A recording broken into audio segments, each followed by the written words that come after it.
This is Heroine Addiction, presented by That Time I Got Reincarnated in the Same World as an Anime Podcaster, where two old nerds talk about media for high school girls. I'm Isekai Sensei Sama, aka Brad. As always, I'm joined by Bento Baggins, aka Ben. Hello, I'm ready to take down all of my rivals for the affections of the male protagonist. Yeah, so this week we are talking about Concubine Walkthrough. And this is a recommendation that comes to us from a comment on our website, animepodcasterreincarnation.com, from Rena. So shout out to Rena. Thanks for recommending this. Yeah, this was an interesting one. I don't think it's one you would have ever picked for yourself. I will have to agree, and I will definitely get into that and some of the weirdness that I experienced with this. But first, the summary. At first, Yona gave some major side-eye to the popular game Concubine Walkthrough until she got sucked into it. Literally. Now, stuck as the villain, she has her hands full facing the infamously cruel king, shaking off scheming concubines and befriending NPCs. There's only one way the game master will let her out, and that's to become the queen. Will she be able to stay true to her honest and straightforward self despite the palace's intrigues? One extra problem, she's got competition. I think, I don't know about the romance games so much because I'm getting all my exposure to the romance games through these comics about them. So I don't know where they draw their stories from. I don't know how involved the stories get. But the one interesting thing about this is we read a lot of them. This is kind of probably segueing into a little more summary. We read a lot of them where the character is magically transported, wakes up in an alternate reality, basically. And this one, it's like a dot hack sign setup or a Sword Art Online for people who are not as old as me. Where they're stuck in VR. Log Horizon. I like that one, actually. Then he got busted for tax evasion, and now it'll never be finished. But yeah, that also stuck out to me a lot because in a lot of these different series that we're looking at, it's either a novel and she gets transported or she's reincarnated. But most of it, there is some magical element that she is now reliving the life, got transported from Korea, whatever it is, but it's it is real, even if she's oh, I read this in a novel. Well, and of course, the very prevalent trope nowadays of, oh, I read this in a novel. Oh, it turns out that I'm the original person and my time in Korea was the fake thing. And now I'm back where I'm supposed to be. But yeah, in this, they are very clearly sticking to this is a game the whole way. There was even one part I remember where they alluded to what if it's not a game? But then they very clearly steer it back and no, it's definitely a game. This is AI. It's being weird. It has a menu. But yeah. The reason I brought that up is because it changes the way the characters interact with the world a little bit. Yeah. Because when you're transported bodily into another reality, you behave differently. The romance unfolds a lot differently. There's awkwardness and resistance to it. Whereas this one, they're playing a game, but they're in VR and they're all rushing to the end where ostensibly the end is, you shtup the emperor. I kind of wonder... I'm gonna spoil a little bit for you because this is really interesting. I literally just read this chapter before we started recording. So quick bit of background.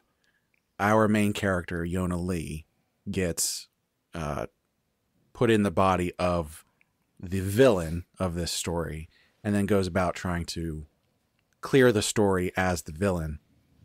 Comes to find out there are other players in this game. And there is some question as to who those players are, but it turns out that the main protagonist of the original story, Lily, is also a player. And after some time, they come to find that they're both players and they form an alliance. Although we will come back to that. But this chapter that I just read, Lily was summoned by the Emperor. Now, the important point there is that Lily is actually a boy in real life. And so he's freaking out because originally the game is supposed to skip the nighttime scenes. Yeah. But when Yona spent the night with the Emperor earlier and nothing happened, it didn't get skipped. And so he's freaking out about like what's going to happen here. And actually, it was actually a really good chapter because it showed that like the whole reason he's playing this game is because, like us, he enjoys these romance things and these Otoma games and everything. A little unlike us, but it shows that earlier on in his life he was sort of like, I'm not sure what the exact term was for it, but maybe gender fluid. Mm-hmm. Not quite gender fluid, but like he liked dolls and he liked putting pins in his hair. So even though he's a straight male, he's got non-conforming, this, right? And so there's this question of like, is this okay? Like, what's going to happen here? It makes me wonder, like, there probably is. I don't even know what I'm saying. I was going to say, as far as I know, there's no like VR dating sims, but of course there are. Yeah, of course there are.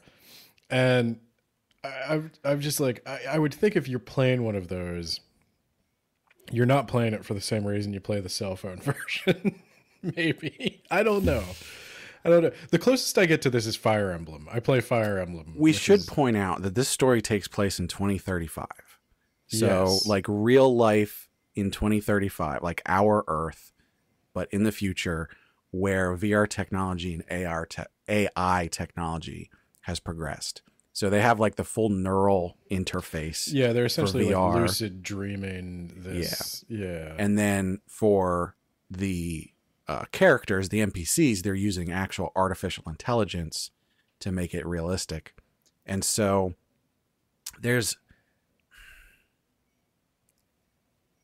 I think it's really different from what we have today.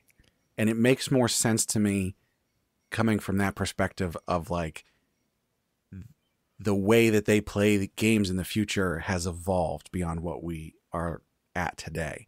So realistically, this game is the E-rated version, and you can pay more to get the adult version.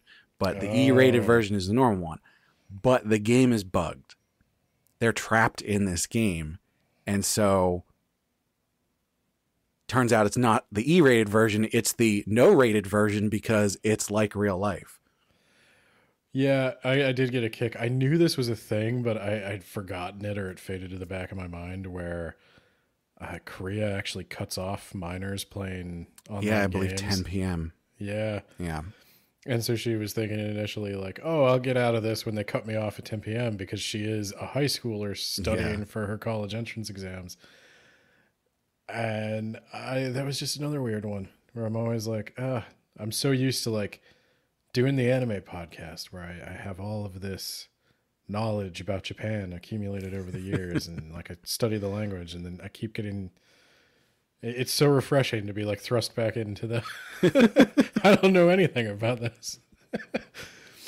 But the second thing, stepping right outside of your comfort zone. Yeah. The second thing is, the multiplayer romance game, like that changes everything for me. Yeah. But again, I think like it makes more sense if it's a, rated E for everyone game, that it would be like, oh, multiplayer and you're going to like compete against each other. But I think the point is sort of like having an awareness that it's multiplayer. Because at the start of the game, they all think that it's single player. They're the only one. And then that once they find out, or rather they get suspicious because these other characters aren't acting like they expected. Yeah. And they, at first they hand wave it away as like, oh, this artificial intelligence is like really good. They're going so far beyond, you know, like the norms that you would expect. And then find out like, oh, right. This is the multiplayer version. So that for me was kind of the hook.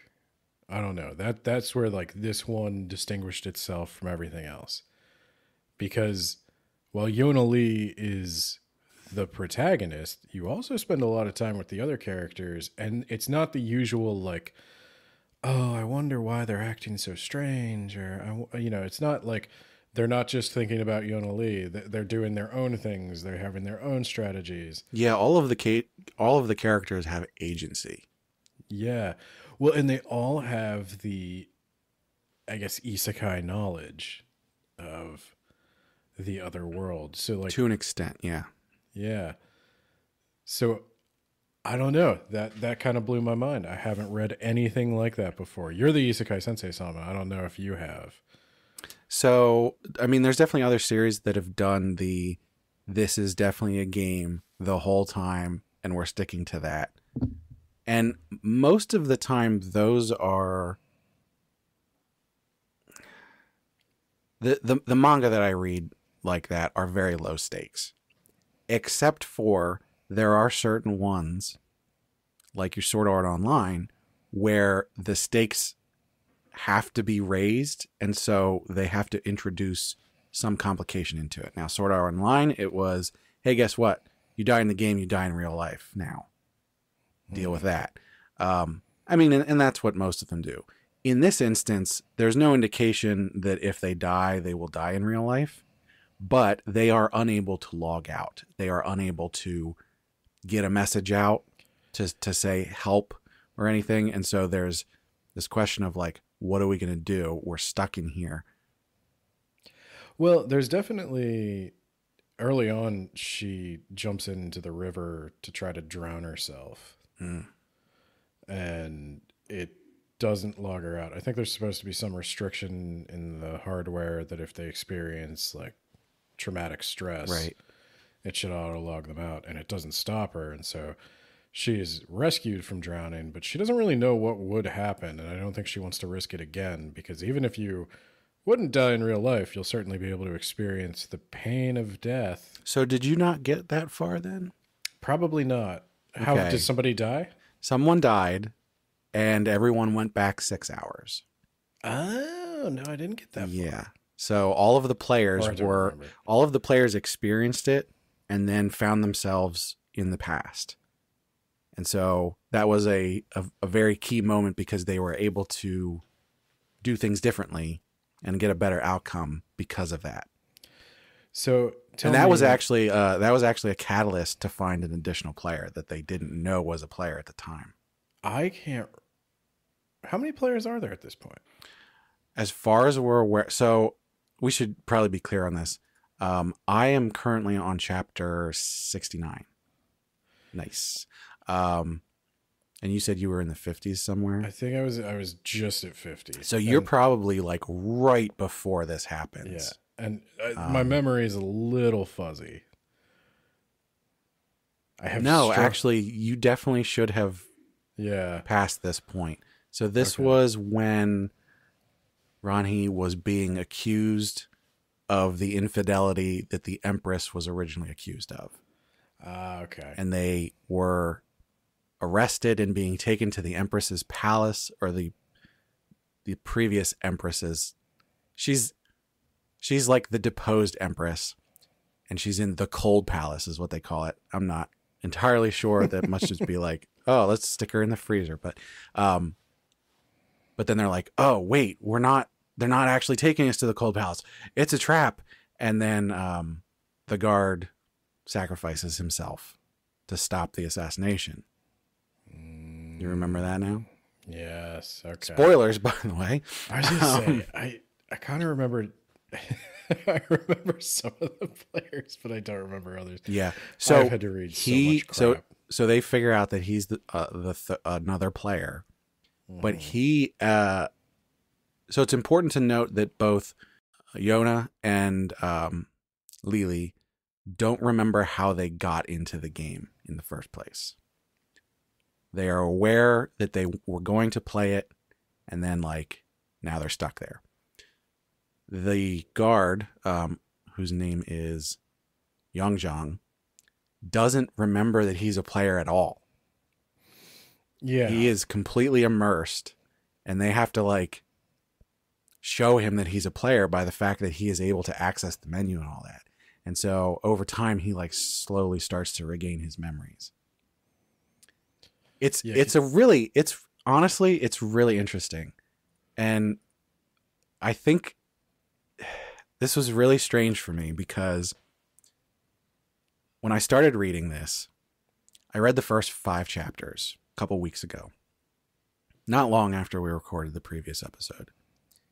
And I read those chapters and I thought to myself, this is objectively good in many, many ways.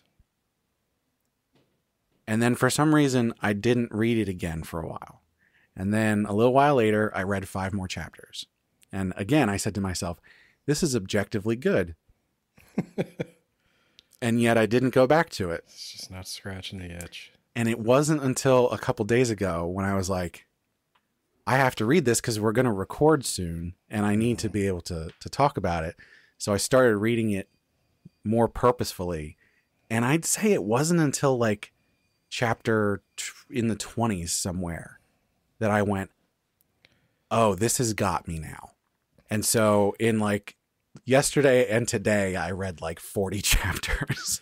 Yeah. You know what? When you put it that way, it makes a lot of sense because I was interested like analytically in what they were doing because there's a lot of cool stuff being set up that kind of distinguishes itself from other things in the genre, the multiplayer, the VR, the characters' motivations are a little bit different. Yona Lee is, I think, the youngest protagonist we've had in terms of like at the point of isekai. Like she potentially, at least from the series we've 20s. Done so far. Yeah. And so her motivation is to get back, which is something I always like in isekai when it's not just a objective good.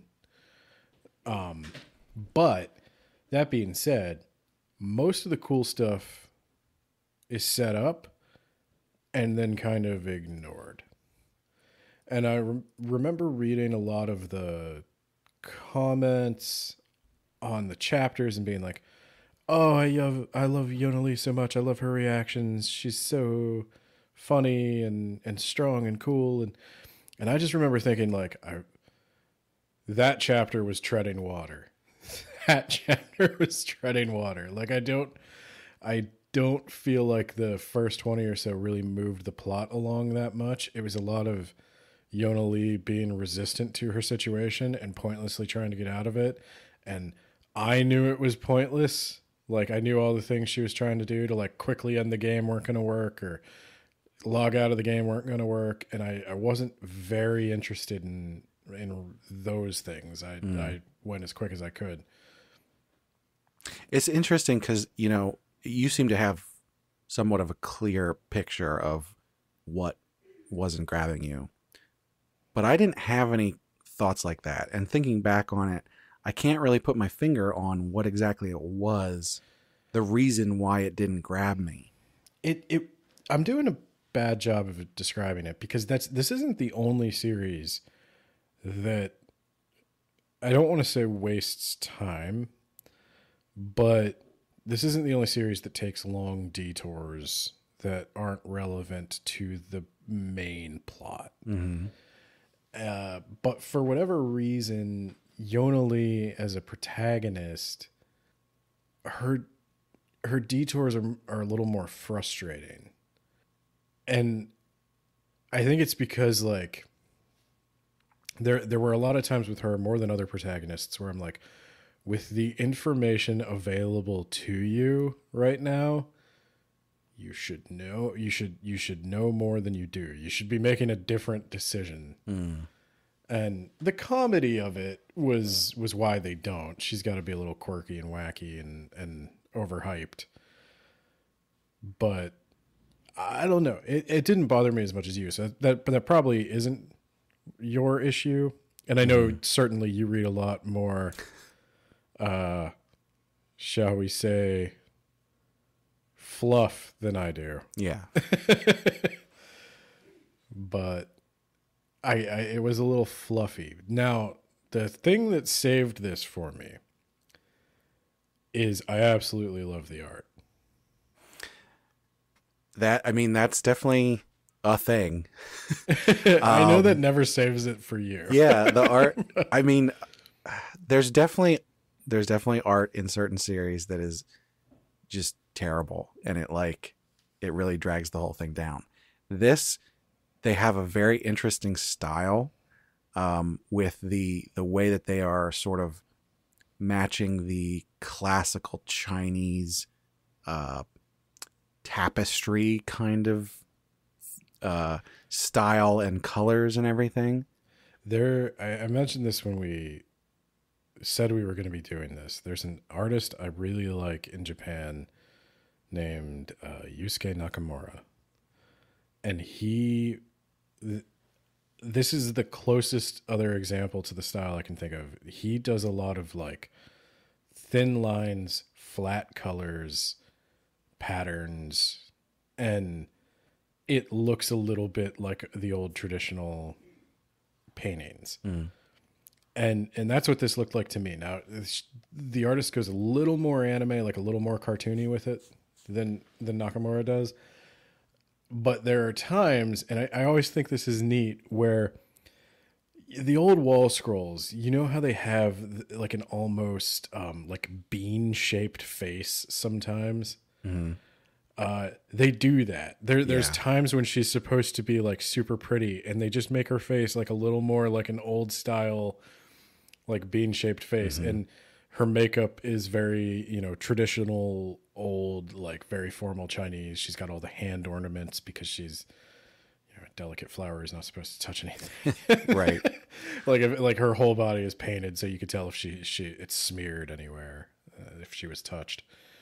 And I liked all of that stuff, as much as they say it's not based on any Chinese.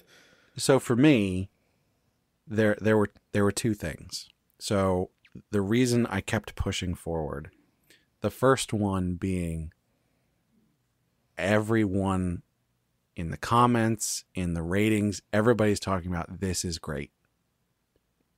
And the second part sort of plays into that, which was, as I read the first 10, 15 chapters, I could rationally and objectively see that it is good. Mm-hmm. The way the story was playing out, the way the art is done, like everything was competent and good. It was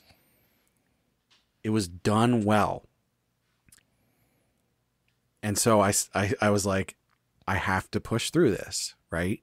Mm-hmm. And I'm really glad I did, because, yeah, as I said, once I got into the 20s somewhere, it just went, this is what it is now, and we're going to move forward. And there's something jumped out at me and went, you like this, by the way. And I was like, yeah, you know what? I really like this. I'm going to keep reading this. For me, I still, to this moment in the series, do not really relate to Yona Lee. Oh, certainly. There's a very clear. So I like her as a protagonist. She's a strong female lead, but very clearly not perfect. Which is I feel like she's realistically portrayed. Yeah, for a high school girl. That's what I was going to say. There's a certain immaturity to her that's believable as a high school kid. Yeah, and they make it clear like she has the ability to be intelligent and put on a show, act the part and everything. She has the ability to deduce things and, set things up and everything. And of course, later on she gets help with those. But like even early on, it shows that she is capable, but also she's got plenty of times where she's clumsy, where she lets her guard down when she shouldn't, where she misses important information. And I think the way that they did that, none of it feels out of place or contrived. No. And where it's overemphasized, it's done for comedy and it fits the tone. Yeah. I kind of started getting into it when, I don't know how, this is an early spoiler, I guess, but this is a spoiler.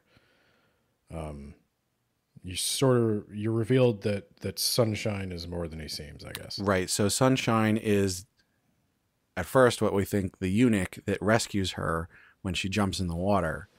And this weird eunuch keeps showing up and like wanting to be friends with her and keeps making really awkward situations because she's trying to hide the fact because she's the emperor's top concubine. She can't be seen with another man until we come to find out, and she finds out much later, but we find out that that's actually the emperor. They say in disguise, but really it's lack of disguise. He's shaved his mustache. You're right. And so most people don't recognize him because he doesn't have the mustache and I think beard that he used to have. And he's been making his one eunuch who looks somewhat similar to him pretend to be him on the throne while he goes out gallivanting. Yeah, but he's dark too. That's what it wasn't just that he was in disguise. It's that when he's Sunshine, he's this playful idiot. And then when he flips the mask and goes back to being the emperor, he's very dark, very controlling, very powerful, intimidating. And I think where I started to get into it was when he had that initial conversation with the Empress Dowager, his mother, who is, they're trying to push him to have a son. That's kind of like the whole moral justification for the concubine system, is that the emperor needs to be able to produce heirs. Yeah, maybe you don't need 30 concubines for that, but in a lavish city in which to keep them, and and you certainly don't have to like kidnap them from their families or punish families who resist you. But yeah, it reminded me. This might be like too high a praise, I'm not sure, but it reminded me of like the early seasons of Game of Thrones, where Cersei is talking to Joffrey or Tyrion. And the Empress Dowager is not like as menacing as Cersei was in the Game of Thrones show or the books, but there's a little bit of that. There's a little bit of that kind of political intrigue. And there's a lot of people who want to claim that Empress spot, and the Emperor doesn't seem to be interested in them. And like in the lore of the game up until this point, Yona's character, what is her official title? Noble Imperial Consort. Yeah. The Noble Imperial Consort. That is his favorite consort. That is the only consort he sleeps with. And she is proven to be infertile. And for some reason, that doesn't bother him. And it deeply bothers his government. Yeah. Which, back in those days of, whatever imaginary kingdom this might have been inspired by, if you didn't have an heir, if the line of succession was unclear, that was a war. So there's a good reason a lot of people want him to have an heir, and he doesn't give a shit. Yeah. So the Emperor, I don't like the Emperor. I don't like him. But he is a very good character. Yeah. I find him a compelling villain? ? Yeah, it's like I would say antagonist. Yeah. Because he's not necessarily a villain. He might be, but he's not necessarily. And they give you that sort of like moral gray area where it's like they show some things that have happened in the past that might make, the fact that he does some tyrant-like things maybe more justifiable. but then they sort of go back and they're like, maybe not. And like, oh, maybe Yona is changing him, but is she really? Maybe she isn't. Like, what's going on? And so the way that the character, and I can't even really say the character grows, because he might not have changed in these 60 some odd chapters that I've read. Yeah. But there's the hint of, well, maybe he did. Do you know that he didn't? What confuses me about him, or especially early on, is his affection for the noble imperial consort seems to be genuine. Right. But he's so shady in how he goes about it, and he's so manipulative to everybody else. Yeah. That you're like, what is this guy? What's he doing? And I can tell you in the next couple chapters, it gets worse. So, yeah, I know, I could believe that. He there's a real darkness to the sunshine. There's a lot of characters that play very important roles, but not necessarily for very long. Touched on the Empress Dowager. There's a whole plot that has to do with the previous Empress and the Empress Dowager trying to reinstate the previous Empress and gain control over the Emperor and potentially rule herself. There's I guess the second ranked concubine. I believe Yang is her name. She is the mother of the only princess, the only child of the Emperor. Although there is a little bit of a question, is the princess the actual child of the Emperor? Like, they sort of waffle on that. I think she actually is, but there's still a question. And so there's a plot with that consort and the princess, and there's all these characters that will come in and out, play important roles, and then maybe sort of like be off to the side. Maybe they'll come back later, that kind of thing. I think the characterizations in this series are really well done just overall. There's almost always a good motivation for the characters doing what they're doing. I agree with that. I think some of the stuff I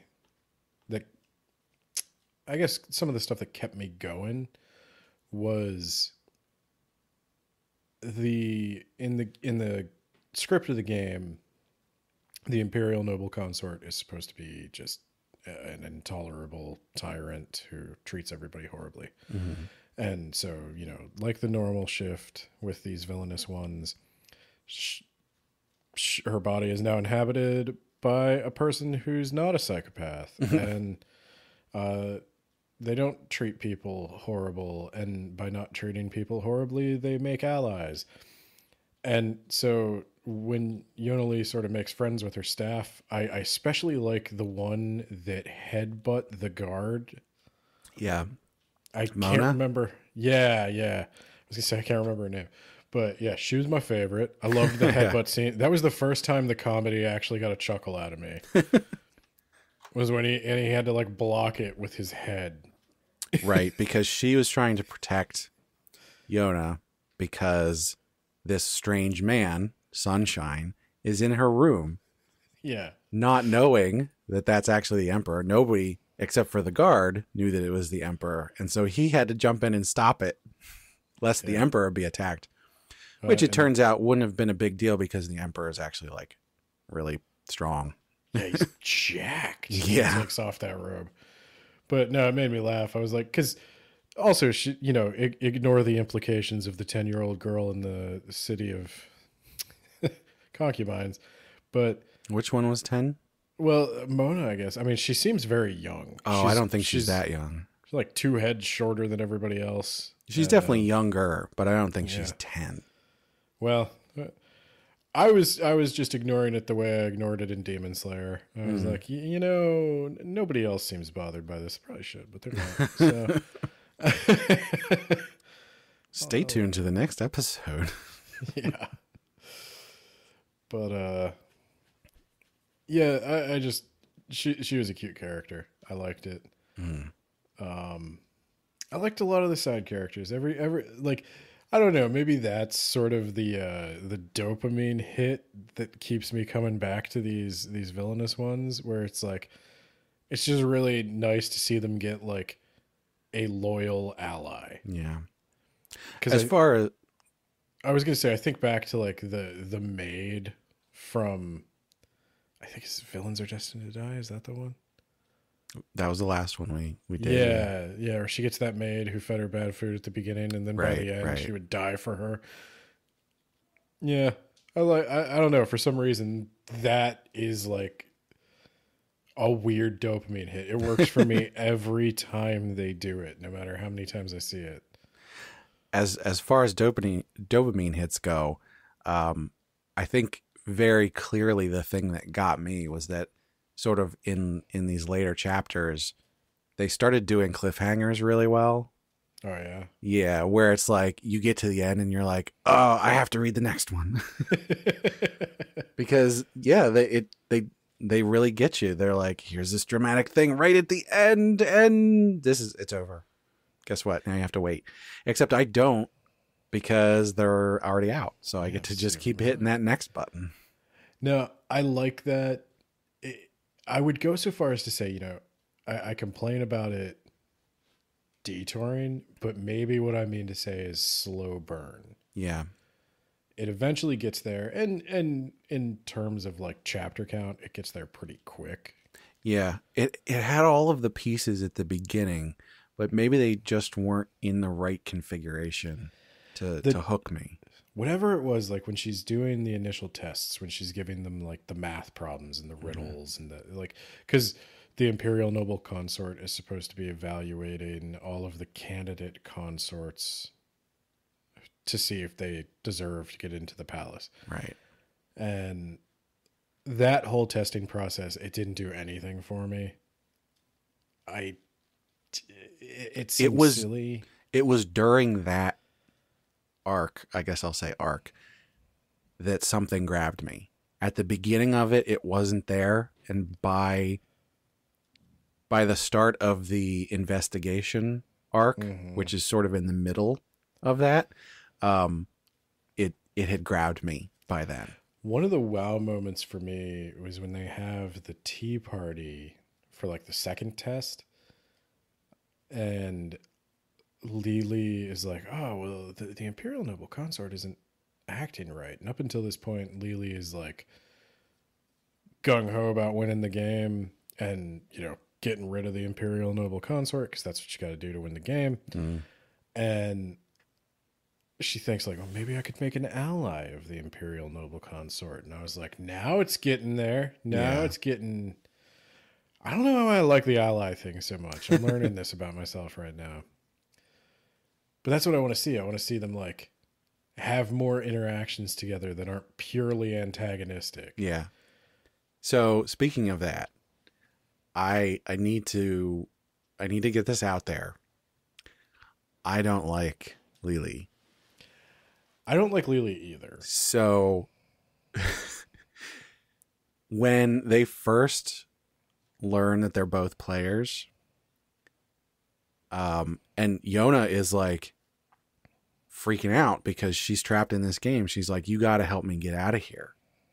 And Lily, fully knowing that this is another living, breathing person who is trapped in this game, goes, no, I'm not going to do that. I'm going to continue to play this game and I'm going to beat you. I can't remember. Can Lily log out? Can any of them log out? So we find out later that Lily can't log out. And she actually found that out right before she found out that there's another player in the game. But frankly, I can't forgive him.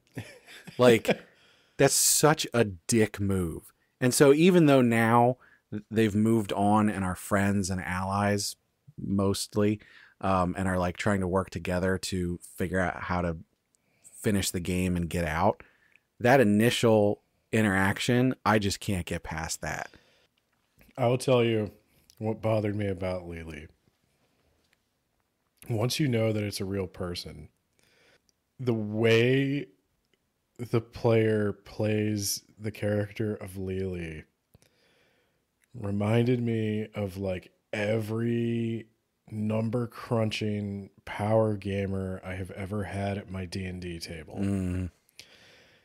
And often it is exactly like it plays out in this story where there's one person who is just taking this way more seriously than everybody else. But that's the thing, is he's also not taking it seriously.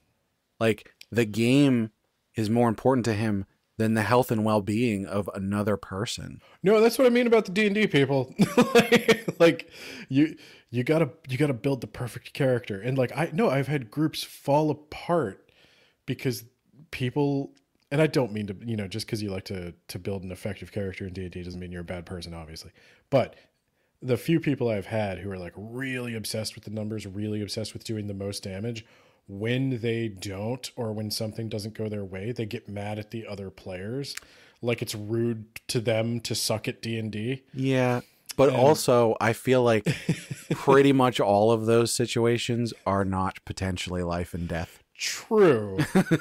True. And I say mostly all. I'm sure it has happened. There's been at least one death at a D&D table. Yeah. But yeah, no, I get it. I don't know. The internal logic of that is a little weird. Yeah. Because at the same time, I could think like, only one of them can win, right?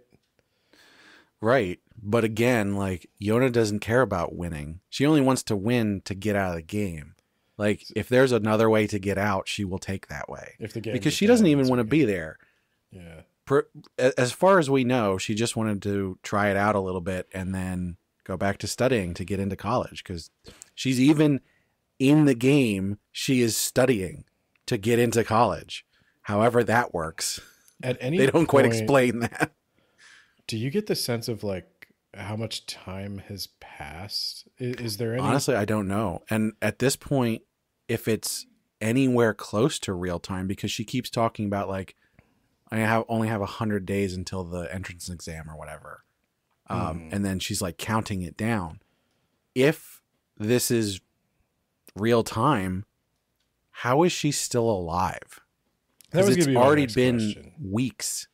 Like, does the VR thing have a built-in like IV that like keeps you alive and pumps nutrients into you and like stimulates your muscles or whatever? I don't know. Well, that was sorted out online, right? They were in a hospital with like a catheter and an IV. Well, by the end, they didn't start out that way. Once they found out that people were stuck in the game, they went around and collected them and took them to the hospital. Yeah. As far as we know, Yona is like in her apartment with this thing on. Well, she's not dead, so either somebody's taking care of her or the passage of time is different in the game. Yeah. I can't point to a clear indication one way or the other. It's leaning more towards real time as far as information we have. Is this series over? I don't think so. Oh, okay. Well, it's been going for years then. Yeah, 112 chapters are out. Or rather, chapter 112 comes out in 3 days. Okay, that's less than I thought. Yeah, so still ongoing.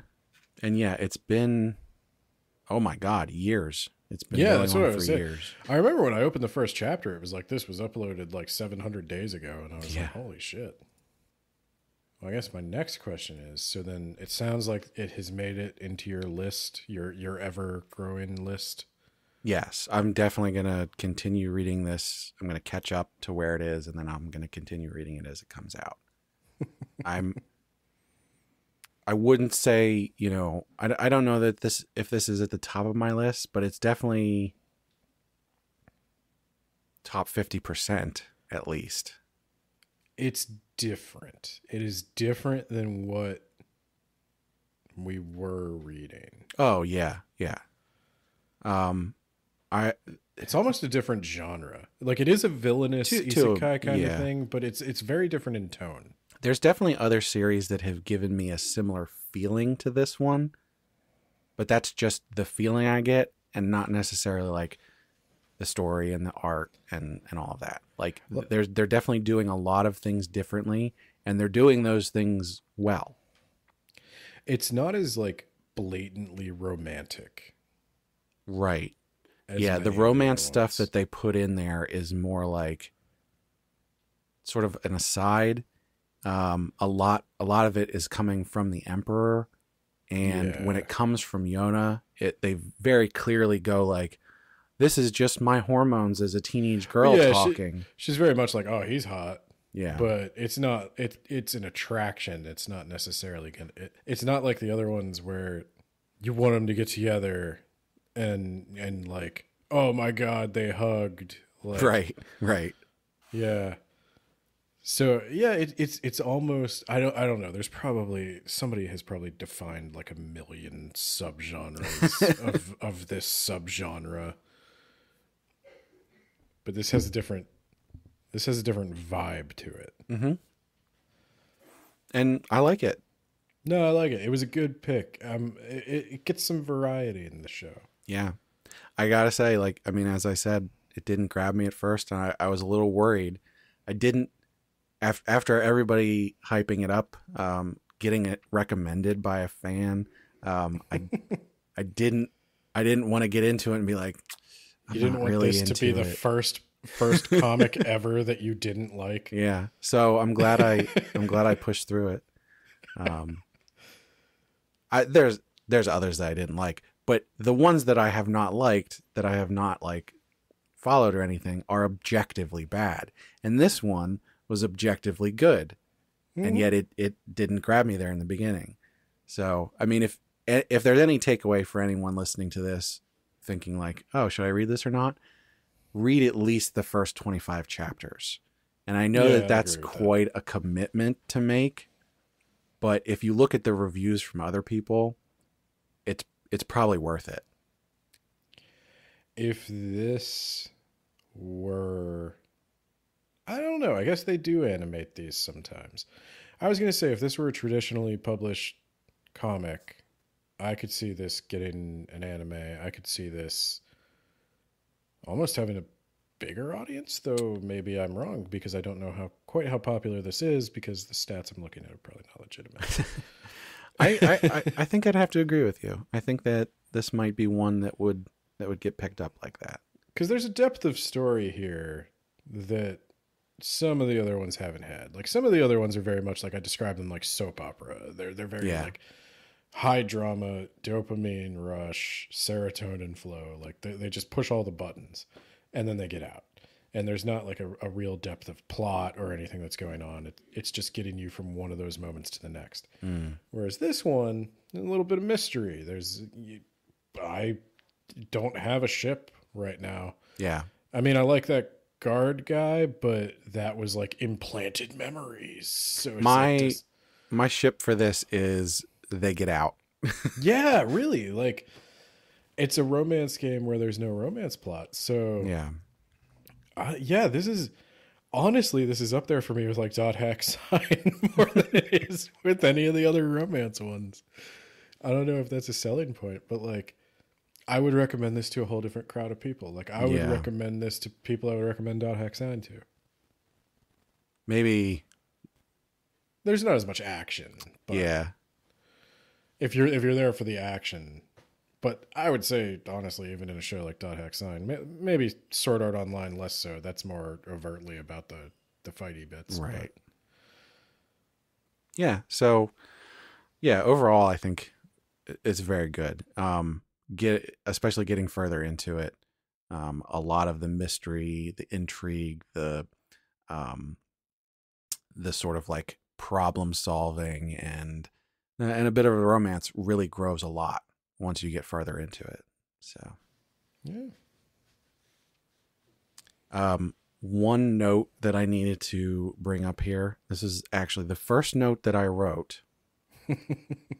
The name of the high school that she goes to. Oh, I don't remember. It jumped out to me because it's Bong Bong High School. Yep. That's a good Mob Psycho style name. Well, Bong Bong is the artist. Oh my god. Yeah. Artist and author, I believe. Yes. Written and drawn by Bong Bong. Now, is this another based on a novel? I don't think it is. Oh my god. That might be that would be a first, I think. I don't think this is a novel. Oh my god. You know, I actually like it even more for that. In all honesty, if this is the creation of one person, written and drawn, because I do think the art is on its own very good. And the story on its own is of like a pretty high caliber. Talented person. Yeah, I'd have to agree. I think they did a good job. I'm looking here to see they do have some other series, 2 right now. This one is over. This first one, Surviving as the Prince's Fiancé. That was only 80 chapters long. Let me see here. Oh, not well rated at all, unfortunately. Although that doesn't always mean anything. These communities can be a little bit fickle. I tell you what, if they're a one-hit wonder, then that's one more than me. Oh, this is interesting. So that series, Bong Bong was only an author, and there's a different artist. But Bong Bong, if you're listening, we think you did a good job with Concubine walkthrough. So I would definitely agree. This is a one where I'm not a big spoiler baby. I don't often think spoilers are like ruinous of the enjoyment of a thing, but in this case, I think it is better read. There's a lot of like little mysteries and things that'll. yeah, and we've spoiled a couple things here, but I don't think any of it was. They're None of it will pretty ruin early the story. Yeah. Yeah, you're not gonna think back to what we said and go, oh wait, now I know that this is this thing. Like, besides the fact that you'll know that that's the Emperor right away, but the reader finds out that's the Emperor pretty quickly. It's so like the within next like chapter. it's like 2 or 3 chapters. So all right, so time to rate. So Ben, what do you think I am going to rate this at out of 10? Oh, I don't really know because you've been so up and down on it. 7 or 8. Yeah, I'm going to give this a solid 7. So I think there's a possibility that this will go up to an 8 as I get further in. But as it is right now, I'm putting it at a 7. And I do have to say, the fact that it didn't grab me right away is a detriment. Now, it doesn't that doesn't mean it's bad or anything, but for something to get up into the 9 and 10 range for me, it's got to grab me right away. So this is one where I would need to rate it again when it ends. yeah, Because it seems to be happening a lot lately. well, this one especially because it is so heavy on the mystery. Like the other ones, it's like, yeah, I want to see the payoff of the romance. But this one, it's like if they don't stick the landing of them getting out of this game, then retroactively the whole thing is worse. Yeah. So this is one where it could go up or down. The other ones, I think, I mostly thought they could go up. But if they, wake up and it was all a dream or something, then I'm going to be mad. But right now for me, I'd say it's an 8. Okay. Going a little higher. Is this the first one you've rated higher than me? It probably is. And I think it's for a weird, like, art. I love the art. I mean, I'm really biased to that style, but there's so many little things going on with the art. So many references to, like, classical styles and fashion and all that stuff. And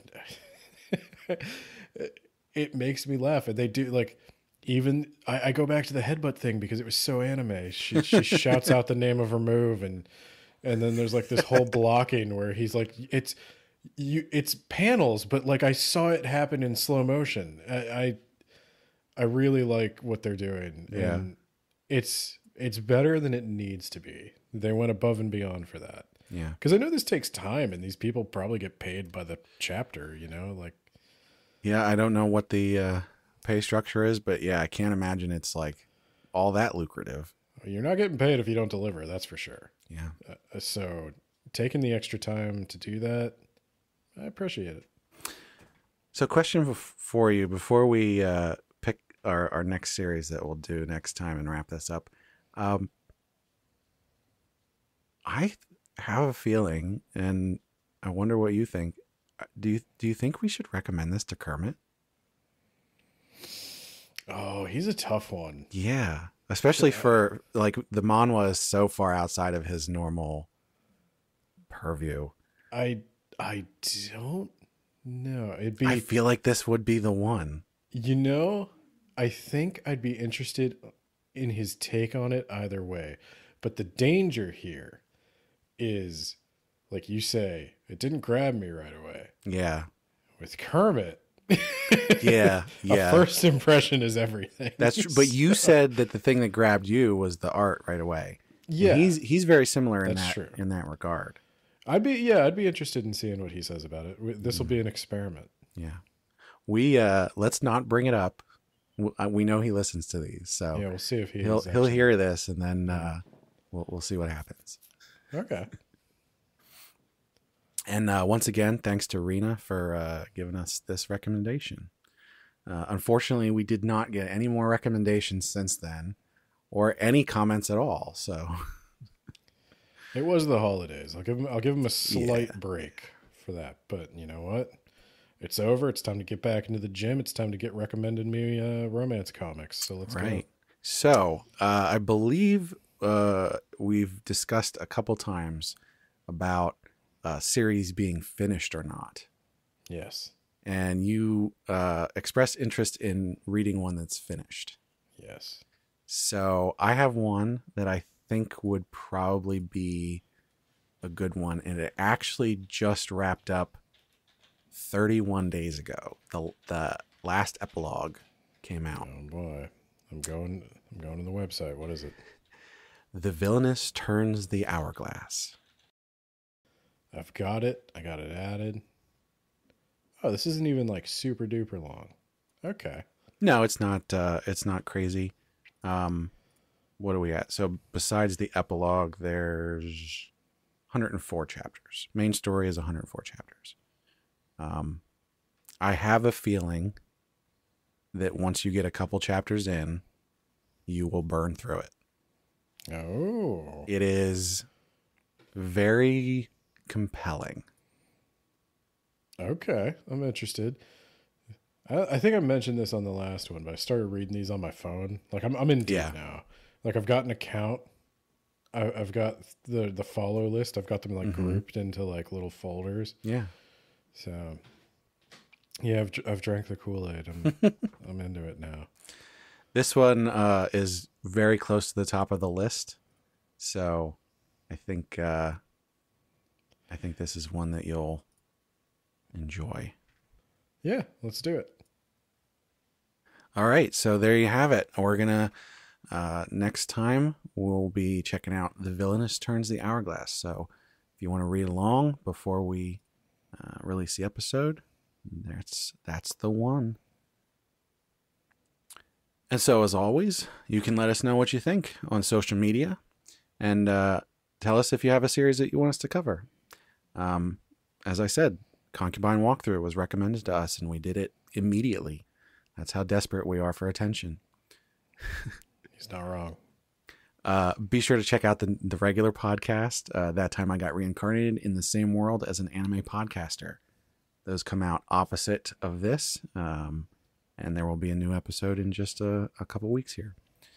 In addition, we've now started to release our prequel podcast episodes, Pop Culture Talk Zone, And the first episode of that came out recently, so be sure to check that out as well. You can check out our website, animepodcasterreincarnation.com. It's a good place to leave comments on the podcast episodes, and we also have other posts and reviews. In fact, there's a new article out there that I just saw today that I need to read. Oh, yes. See, you know how like we secretly recommend things to Kermit? I secretly sometimes write articles just to see if anybody's paying attention. We also have Patreon. So if you want to just, let us know that you like what we're doing, you can go out and find us on Patreon, search for Anime Podcaster Reincarnation, and give us $1 or $2 just to show us some support. You can also hit us up on Twitter. I'm at Isekai Sensei, and I suppose for the time being, Ben is at Benbo's Wagons. Yeah. Or do you still look at it every once in a while? Oh, I still look at it, but like I'm getting like 5 followers a day, and they're all bots. Oh, really? It's just Huh. Well, at any rate, I'm still there. So if anybody wants to talk to Ben or Kermit, you can shoot me a message, and I'll make sure to pass it on.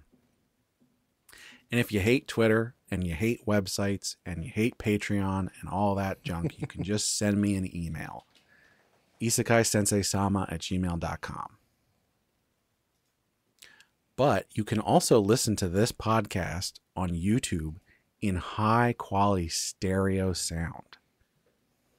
And our YouTube channel is That Time I Got Reincarnated as an Anime Podcaster. We're also on Facebook. You can search for that as well. That Time I Got Reincarnated in the same world as an Anime Podcaster. And if anyone has a suggestion on how to shorten our name, we are open to suggestions. I like our name, but I do agree that it is very long and unwieldy, and having to say it over and over again gets a little annoying. Yeah, we probably that is a problem we probably should have foreseen. I think it's worth it for the comedy. For the comedy. But yeah, please rate us on your podcast platform of choice, or all of them for that matter. Spotify, Apple Podcasts, Google Podcasts, Good Pods, wherever. And on all of them. Go on all of them, download all of our episodes, rate all of the episodes, please.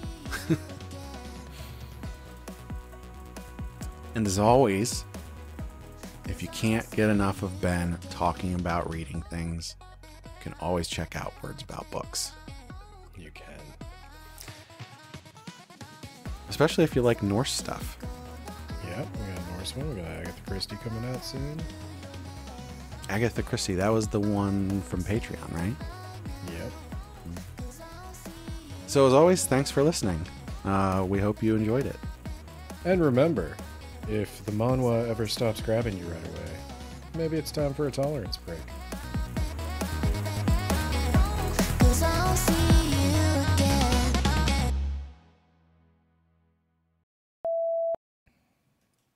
I was thinking recently, we get stuff wrong on the podcast like all the time, as far as like names of things. And I was thinking like, I want to get our audience to like enough people that someone goes back and clips all of the wrong names that we say to make like a supercut.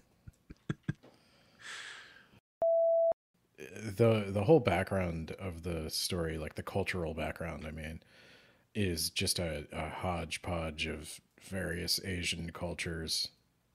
I actually have a note about that. This is one of the first times I've ever taken notes while reading something. But when I started getting into this, there were a couple of things I was like, I should probably write that down so I remember.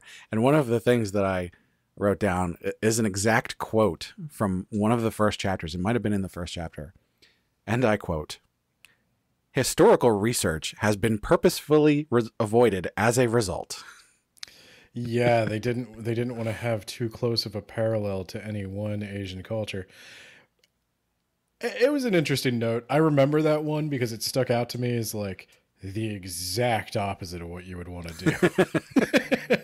It's funny though, because in the actual story, there is a point where a character is explaining how the game and the story was like originally concocted, and very clearly pointed out that this is based on Chinese history. Oh, yeah. And that the Chinese history of emperors and concubines and stuff is very different from the Korean history of emperors and concubines. No, I knew like the whole having this concubine village or mini city where only the emperor, the concubines, his guards, and the eunuchs are allowed. That's right out of Chinese history. Mm-hmm. Of course, everybody has Korean names, but yeah, it was interesting where they're like, it doesn't. It's that one where it's like any resemblance to persons living or dead is purely coincidental. Yeah. And you know, sometimes that's true, and sometimes you're watching Law and Order, and it's very clear they're talking about Michael Jackson this week. But I remember that episode. yeah, they don't want to get sued, so. And I think that's what this is. It's like, I don't want to do any research, but I'm vaguely aware that the Chinese emperor had this concubine set up, and yeah, just at the risk of being culturally insensitive, it's made up. It's all fiction. I love how every male protagonist in these has the same like military dress formals. Yeah. But Well, it's supposed to be like that Europe, that sort of early mid-century European royalty thing. they're very kind to the early mid-century European royalty because they do not look like this. I can tell you that. Right. It's you can tell it's fantasy. Yeah. You ever seen King Charles of Spain? Yeah. Ugh.